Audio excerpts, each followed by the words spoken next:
You have a deadline that is coming. 2030 is just around the corner. And if you have to move from ECC to S4HANA, you have just two choices. You can do a lift and shift that preserves all your bad habits, or you can build a clean core which is actually ready for AI.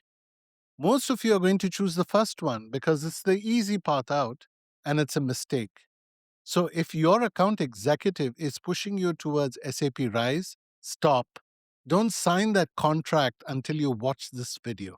So if you take 20 years of bad habits and spaghetti Z codes and broken processes and you lift and shift them into a RISE environment, you are not innovating. You are just paying a premium to run a disaster on someone else's hardware. So today, I'm going to give you the defense grade roadmap. I'm going to show you the 5 specific elements you need to execute, not just to survive the move, but to actually be ready for AI on the other side. So, element number 1 is the strategic alignment. Let me tell you about a project, and we'll just call it Project Horizon. So, when I walked into their war room, the whole place was paralyzed. We were looking at a global defense entity with almost 24 years of ECC history. So, the IT director pointed at a printout of their custom object list, and it was the size of a phone book. And he looked at me and he said, Noel, SAP is pushing us to RISE, right? They want a clean core, but if I delete the wrong Z program, procurement in the UK might stop breathing, and I can't take that risk. Now, this is what I call the fog of legacy. It's not that people loved their custom code, it's that they were terrified of deleting it. They were held hostage by uncertainty.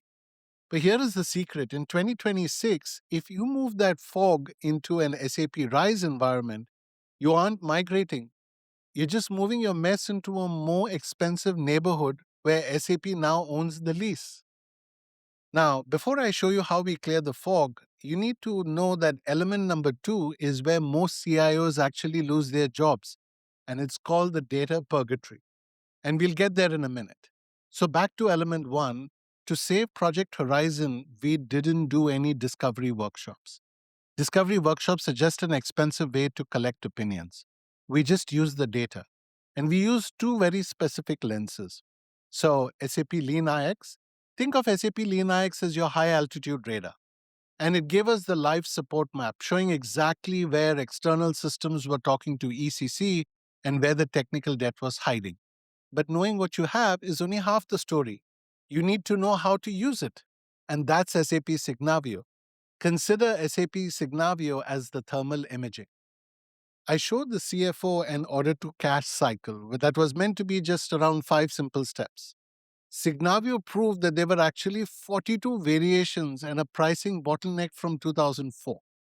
So we found a piece of critical code which everybody was terrified to touch. And Signavio revealed that it was triggered, 0 times in 8 years, and it was more like a digital ghost. So by combining these tools, both Signavio and LeanIX, we move from I think to I know. And this is the shift from a technical upgrade to a digital detox. So every line of custom code you carry on to RISE is a tax. It's a 20% increase in your maintenance costs for the next decade. So in aviation, where I come from, dead weight costs fuel, and in ERP, it costs your future. So by the end of phase 1, we had a line in the sand. If a process wasn't standard and wasn't a competitive advantage, it died in ECC. When you walk into a steering committee and prove that you're reducing the technical debt by 50% on day 1, you stop being a project manager and you become the architect of the future. Cutting the code is the easy part. It means nothing if the data that you keep is corrupted. So, next we enter into the data purgatory, and this is where your AI strategy will die if you aren't careful. So, once you've cleared the ghost code, you hit the second dragon, and I call this the data purgatory. This is where most of the CIOs lose their sleep, and honestly, where they lose their hair, like me. So, in 24 years across defense, I've learned one truth. Data isn't about just info, it's about operational compliance. So, if a serial number for a tank engine is missing or duplicated, that vehicle is legally grounded. And it doesn't matter if the engine is brand new If the data says it doesn't exist, it doesn't move. So during Project Horizon, we opened the hood of their vendor master and found a disaster. One global supplier was listed in 15 different ways, and the internal steam plan was lift and shift into S4HANA and we'll clean it later. I had to stop them because if you push dirty ECC data into a RISE environment, you're not upgrading. You're just about to spend $20 million to automate your mistakes with a faster processor. And you'll be getting the wrong answers in real time and paying SAP a premium for that privilege. So stick with me because at the end of this phase, I'm going to reveal the architecture fork, the one decision that determines if you spend 3 years or 3 months in this transition. So to fix this, we didn't do data cleaning, we did data liquidation, and we had two weapons. So the first was SAP MDG, right, which is Master Data Governance. And think of MDG as the bouncer at the club, right? It stands at the door of your new system. If a record doesn't have the right tax code or the right classification, it doesn't get in, period. Second, for the heavy lifting, we use Synity. Now, Synity acts as an industrial washing machine. It took 20 years of duplicate records, identified the 40,000 duplicates using fuzzy logic, and spun out a single clean golden record. Now, here is the scary part. We found that 40% of their material masters hadn't been touched since 2015. And in manufacturing, especially for those who have been in manufacturing, this is where your AI dreams actually go to die. Every CIO wants AI driven procurement. But AI is a hungry engine that only runs on high octane, clean data. If your lead times are placeholders from 5 years ago, your AI recommendations aren't just wrong, but they're dangerous. So for Project Horizon, we set a very strict rule. If a record didn't hit 99% accuracy, it didn't get a boarding pass to S4HANA. And we left the junk in the ECC basement. So if you don't fix your master data now, you're building $1 billion skyscraper on a swamp. And it might look beautiful on the go live day, but within 6 months, the cracks will start showing. The CFO wants a single version of the truth. You can't give him that if your data is a lie. Now you have a clean core and you have the clean data. But how do you actually move? Do you start from scratch or you convert? So actually, you do neither. I'm going to show you the Bluefield approach, which is, the secret third option. So now we arrive at the fork in the road. This is the executive dilemma which paralyzes projects pretty much for months at a time. In London, I sat across the CFO, caught in a very classic trap. His IT team wanted Greenfield, which was a total reset, but the CFO was terrified. Greenfield meant 3 years of rebuilding business rules that already worked. His partner suggested Brownfield because it was fast. And the CFO looked at me and said, Noel, I'm not spending $10 million, just to put a Ferrari engine in a 1998 Ford Fiesta. So for high-risk golden clients, especially in defense, you have to look beyond the binary choice and you use the Bluefield approach.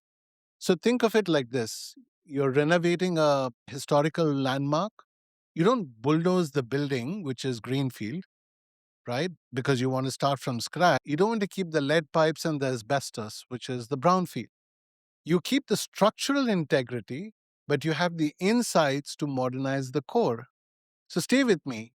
Technically, we do this via a shell conversion. So imagine we clone your entire house, the walls, the rooms, the writing, but we leave all the furniture and the trash behind. It is an empty ghost house. Because the shell is empty, the technical conversion to S4HANA happens in hours and not days.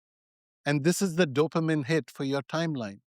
You can test, break, and refine the new world without even touching your live production data. But the selective part is where the strategy lives. In defense, you have a life of type legal requirement. You need to know which technician worked on which turbine in 2012. Now, Greenfield loses that history. Brownfield keeps the trash, and Bluefield is surgical. So we use the SAP SDTE to cherry pick.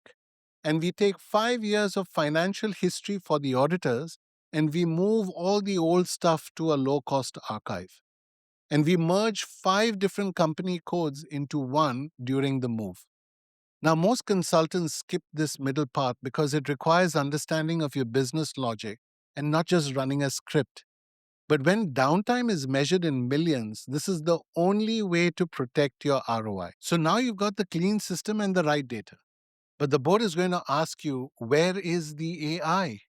And if you haven't built the readiness layer that I'm about to show you, you haven't bought a supercomputer, you've just bought an expensive typewriter.